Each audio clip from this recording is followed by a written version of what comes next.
Bonjour à toutes et à tous, je suis Hélène Renaud, la cofondatrice d'Absolute Agency et vous écoutez InsideCom. Au travers de ce podcast, nous allons parcourir les différents enjeux et les différentes facettes de la communication interne et de la marque employeur en 2021. Si vous trouvez ce podcast intéressant et enrichissant, n'hésitez pas à mettre une note 5 étoiles sur les plateformes d'écoute ou à le partager avec des personnes qu'il pourrait intéresser. C'est super important pour nous et ça va nous aider à le développer. Merci beaucoup.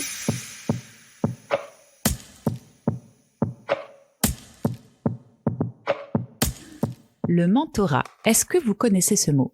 On a l'impression qu'il est réservé au monde de l'entrepreneuriat, mais détrompez-vous, il existe aussi dans le monde de l'entreprise et il y a toute sa place. Un programme de mentorat dans le cadre d'une entreprise aide les nouveaux employés ou ceux qui commencent leur carrière à trouver des mentors expérimentés. Ces mentors ont pour mission de les guider dans leur cheminement professionnel. Je parle ici de jeunes recrues qui s'adressent à des profils un peu plus seniors, mais ne soyons pas sectaires car il existe aussi le mentorat inversé dans lequel des personnes plus seniors prennent des conseils et échangent avec les nouvelles générations. Vous voyez, c'est assez ouvert.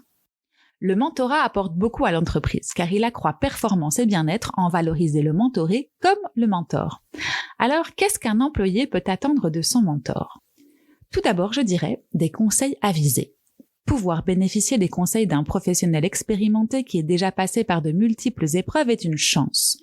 Il est certain qu'un mentor qui a relevé de nombreux défis dans sa vie professionnelle et qui a assisté aux diverses transformations du marché possède des connaissances hors normes.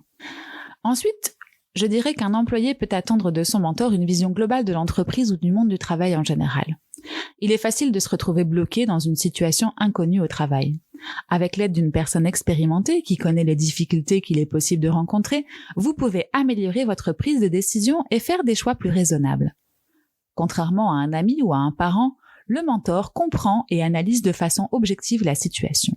Il est à même d'apporter des conseils pertinents adaptés à des cas précis et éviter certaines erreurs. Et puis, je dirais la sincérité. Il est souvent difficile d'évoquer avec des collègues ou des proches les problèmes liés à son travail, soit parce que le sujet est trop sensible ou confidentiel, soit parce que le professionnel estime que ces derniers ne comprendront pas ce qu'il vit. Les mentors ont pour qualité principale l'écoute et le conseil. Fondamentalement sincères, ils se rendent disponibles pour les mentorer.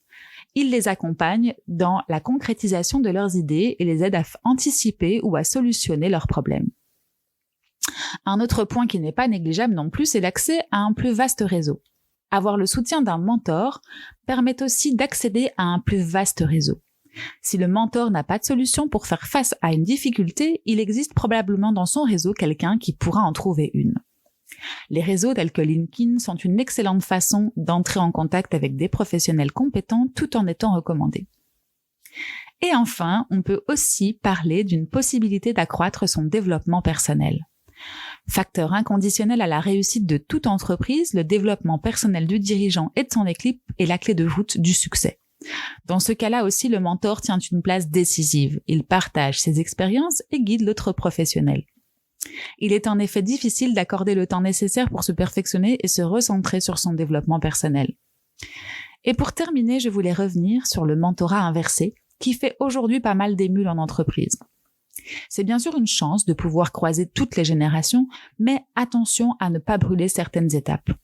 Un mentoring inversé réussi nécessite une volonté de part et d'autre, une bonne dose de pédagogie côté mentor et une tout aussi importante volonté côté mentoré.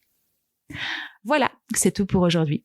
Si cet épisode vous a plu, vous le savez maintenant, ce qui m'aide le plus à continuer ce travail, c'est de me le dire sur Apple Podcast par une note 5 étoiles ou un gentil commentaire. À très bientôt.